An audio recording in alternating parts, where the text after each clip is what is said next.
This week's episode is brought to you by Mineral. Mineral is a full-spectrum cannabis brand that focuses on formulating products that target specific needs, like focus, balance, or sleep.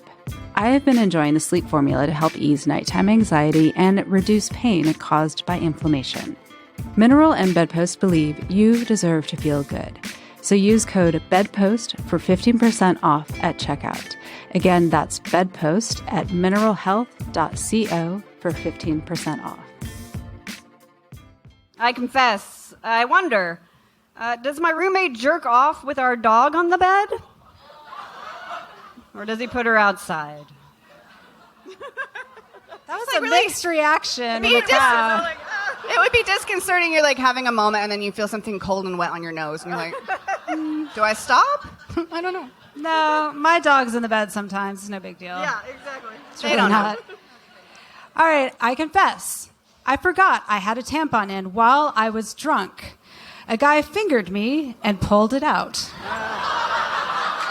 Happens all the time. Surprise!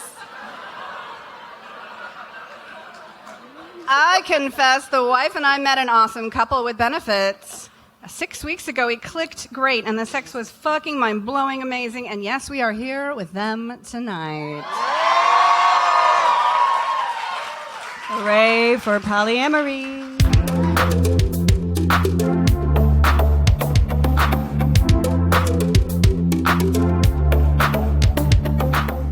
Sex. Almost everybody does it, and almost nobody talks about it, except at Bedpost Confessions, a storytelling show based in Austin, Texas. Whether the stories are funny, informative, political, or completely personal, the anonymous confessions from the audience are the stars of every show.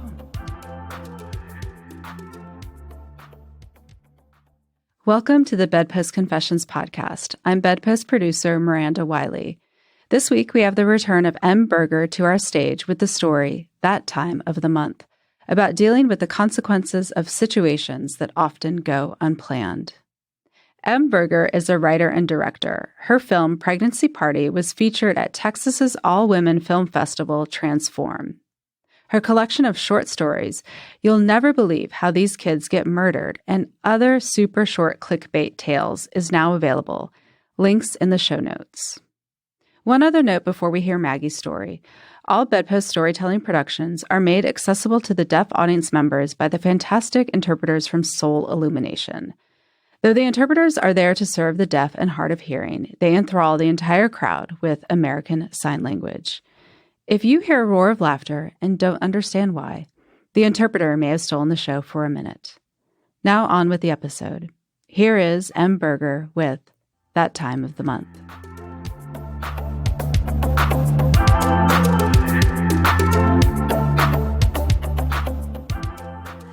I sat at the window of the abortion clinic, playing the nurse's reaction over and over in my head. Her reaction was a quick and subtle, disapproving frown. "Do you want us to start you on some kind of birth control?" she had asked. "I don't know," I answered honestly. Now, I wish that I could tell you that I had chosen to go off my birth control because I read that one study that correlated prolonged birth control use with infertility. I also wish that I could tell you that I even remotely tried to research free birth control options after I joined the millions of uninsured Americans in the United States. But to be honest, my libido had been stagnant for years and with no signs of improvement. And to be extra honest, I was just lazy. By the time I had been laid off of my job, and therefore my insurance, in January of 2016, I hadn't had sex in months, and I'd been single for years. I would experience sporadic, intense sexual need, but as soon as I would start to act upon it, I would immediately lose interest. It had gotten so bad that I would go to sex parties to chat with my friends and then leave before all the sex and play started. Yeah, I'll just let that sink in for a minute. I would go to sex parties to hang out and then leave before the actual sex happened. I just assumed that birth control or not, I would continue not to have a sex life. I had come to identify, half-jokingly, as asexual. And now, with no reliable income, I had zero plans to pay for my really expensive birth control out of pocket. Now let me pause really quickly and answer your immediate question. Did it not concern you that you were suddenly zero interested in other people's genitals? And my answer is of course. I had sat down with my gynecologist a few times and asked her about my significantly decreased sex drive. Her response was always the same. If you go off the birth control, you're likely to get a cyst again, which could kill you. And also, this is the lowest hormonal birth control that exists, which is why it's so expensive. So, are you sure your block isn't a mental one? I would accept her answer and hope that future medical science would one day solve my problem. But to be honest, once you hit the 3-month mark, sex really stops becoming that important. I was sexually uninterested, and that disinterest was quickly turning to apathy. See, I had been taking the same really expensive birth control pretty much nonstop since I was 12. I was an early bloomer. I had to start wearing a bra in 5th grade after my gym teacher at my Catholic private school complained to my mom that my breasts were distracting her class.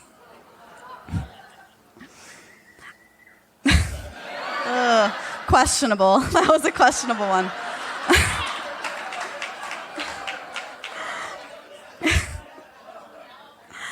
I had my first period a week before we had sex ed in 6th grade and refused to tell anyone about it.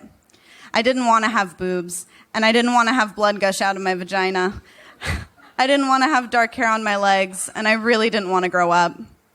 But unfortunately, like many young girls, I was forced to grow up when I was diagnosed with polycystic ovarian syndrome on Christmas Day in 2004.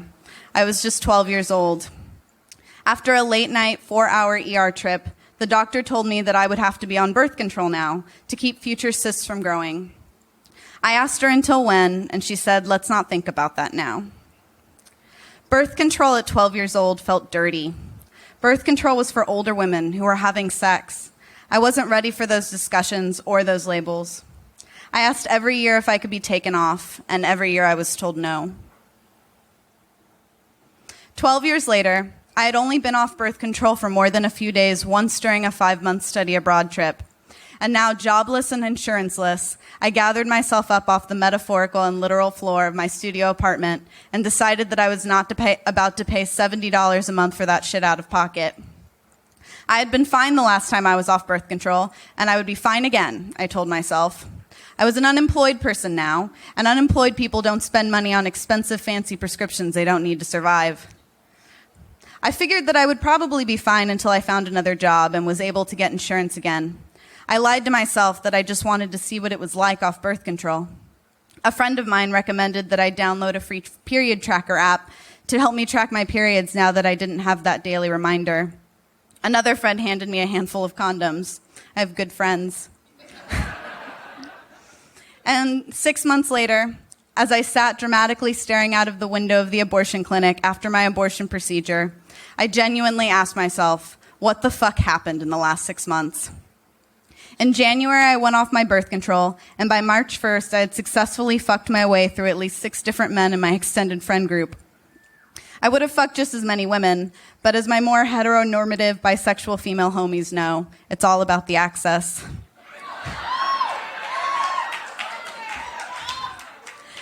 I had gone from completely uninterested in sex to waking up in the middle of the night humping my body pillow multiple times a week. I was a sex savage. I was using skills of seduction that I didn't even know I had. Sure, I felt a little concerned at the idea of potentially growing another cyst and dying, but I also felt really good.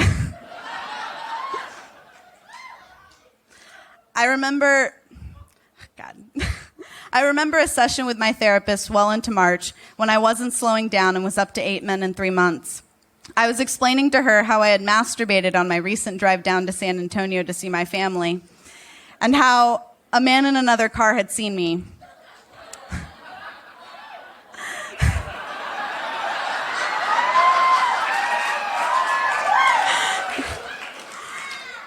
I had gotten a real thrill out of it.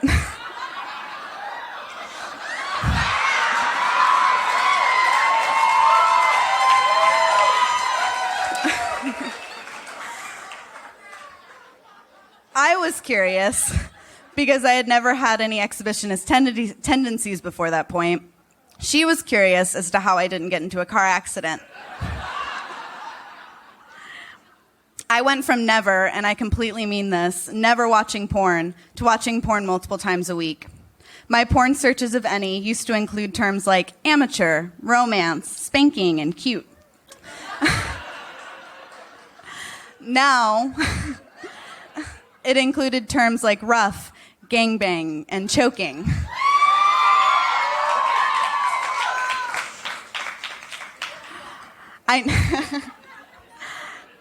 I now had all of the dating apps, all of them. I went from once before bed and then kicked them out sexual encounters to being able to have all-night sexathons back-to-back with a man I had just met. Now, I'm an extremely sex-positive human. As long as you're safe and it's consensual, you do you. I love being adjacent to the BDSM scene. I love listening to my friends' sex stories. But I had just gone from identifying as asexual to fucking anything and everything that even remotely showed interest in me in less than half a year. I felt like I was going through a second puberty. I was flying so far out of my own comfort zone, and I couldn't help but kind of start to judge myself. Well, half of me was judging myself. The other half was enjoying feeling sexual again as I threw away men like toilet paper. One night, after ditching one dude after a boring date and hooking up with another guy later that same evening, I sat in my bed covered in juices and thought to myself, I'm a fuck girl now.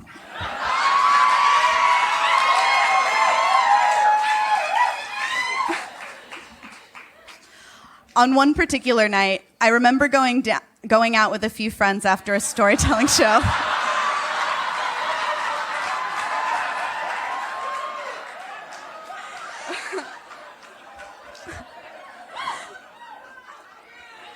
I had killed it, and I was feeling good and looking cute. We ended up at Sidebar because I decided I wanted to have that kind of night. I'm glad you guys got that joke. And I immediately spotted a cute guy across the bar. He was exactly my type. Premature gray hair, emotionally unavailable, mid-30s, dad bod, Capricorn.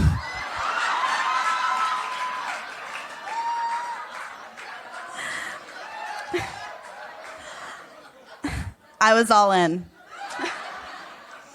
I quickly convinced him with my eyes, one of my new superpowers, to come over and say hi, which he did. And a couple hours later, I had him back in my bed where we fucked like rabbits all night long. It was amazing. We did everything in my toolkit and more. It was the best sex of that 4-month period. Halfway through our second round of the night, the condom broke, so we stopped. He finished off in the bathroom, and I rummaged around for a plan B that I knew I had hiding in one of my cupboards. Just wait. We fucked again in the morning, and that was that. No texts, no flirting, no anything, which was I was completely fine with that. 5 weeks later, I took a pregnancy test to prove to myself that I was imagining my symptoms. My barely used period tracker had told me that I was 2 weeks late. The last time I had been pregnant, over 2.5 years ago, I never had morning sickness. I was just exhausted and bloated for weeks before I caught on. This time I had absolutely no other symptoms except an unused Diva cup. I felt my heart sink into my feet when I saw the result, positive. Fuck, I thought to myself, I have to do the stupid thing again. I was so mad. I'd literally been off birth control only twice in the past 12 years and ended up pregnant both times. I was learning that I was unmistakably fertile as fuck. And that leads me to where I was at the beginning of the story, dramatically staring out of an abortion clinic window. I texted Mr. Capricorn Dad Bod the $400 receipt.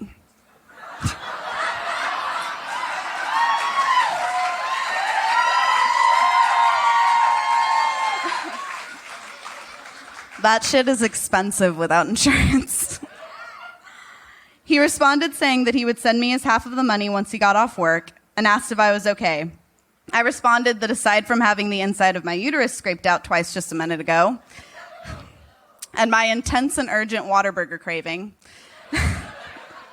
I was fine, and the doctor said that they had gotten everything. He responded, "K." I spent the next 2 days in bed, gently humping my body pillow, recovering physically and mentally.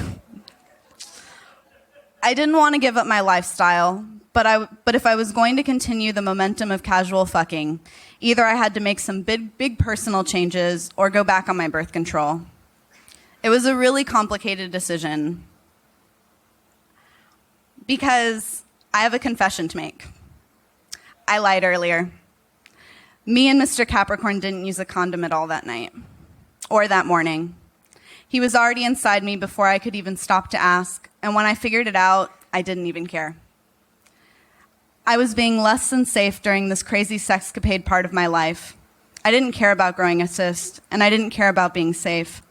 I was too ashamed to tell anyone, so I lied to everyone in my life who knew about the abortion. And I lied now. And the plan B? Not a lie, but this is the second time that I've had sex without a condom, taken plan B, and still gotten pregnant. Like I said, fertile as fuck. But I think it's important for me to tell you the truth. Otherwise, the next part of the story might not make sense. I want you to get here with me. And in my experience, that's hard to do when you get caught up in the details of condoms, who fucked who how, and once the word abortion comes into the story. See, once my libido turned on again, I felt invincible and sexual and wanted and powerful running through those men, and I'm lucky that a fetus was the only thing I caught. So after 2 post-procedure recovery days in bed, I decided that I loved my new libido and wanted to keep it. And after checking in with my new gynecologist, I decided to stay off birth control with a caveat that I got semi-annual ultrasounds to check for cysts. Still haven't gotten one.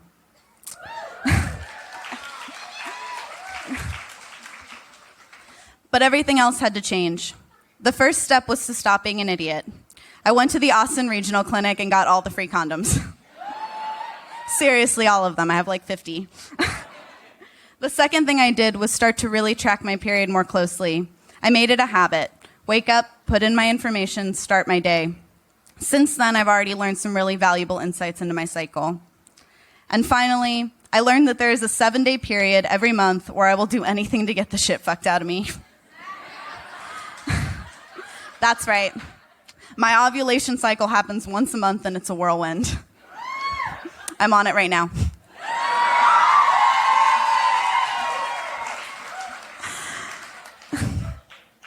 I'm pretty sure that I just have eternally wet panties for 7 days straight once a month. But seeing it on a calendar, preparing for it to happen, and tracking it has made all the difference. I still feel powerful, agile, sexual, but I realize I don't have to neglect my health in order to do it. When I was libidoless, I didn't even know that I missed my sex drive, but now I'm not sure what I would do without it. There's nothing better than tuning out of a boring meeting and thinking about bending someone in the room over the table and fucking their brains out.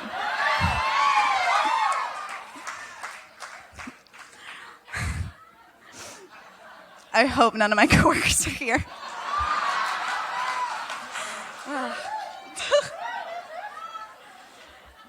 It's how I make it through my day. And once a month, I throw some extra condoms in my purse and go out looking for my next dad bod. Thank you.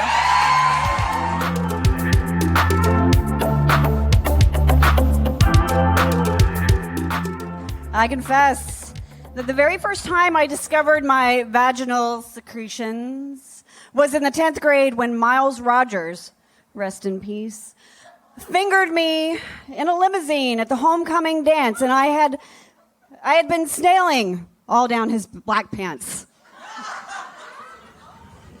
I didn't realize snailing was a thing, but then I got the visual and I was like, oh. Okay. I'm happy to hear that because I was like, snailing. Okay, it makes sense. Had never heard it before. You're even educating us. Yeah. Thank you. I needed something to define that, so thank you. I confess. Looking back, I realized that my foot fetish goes all the way back to pre-K when I used to have all the girls walk on me. Yep, that's where it starts. So cute.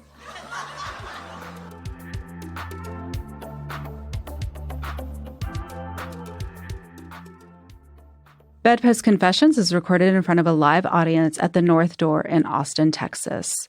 Follow at Bedpost Confessions on Instagram and Facebook for even more audience confessions and photos from the show. Links, as always, are in the show notes. Bedpost Confessions is produced by myself, Miranda Wiley, and Sadie Smythe. Our podcast production team is Mariah Gossett, Mike Moody, and Permanent Record Studios. Have you shared the show yet or left a review? Either way, we appreciate you sharing your love for this podcast. To view our full 2020 calendar or claim an I Confess t-shirt, tote, or journal, visit bedpostconfessions.com. Thank you, and keep confessing.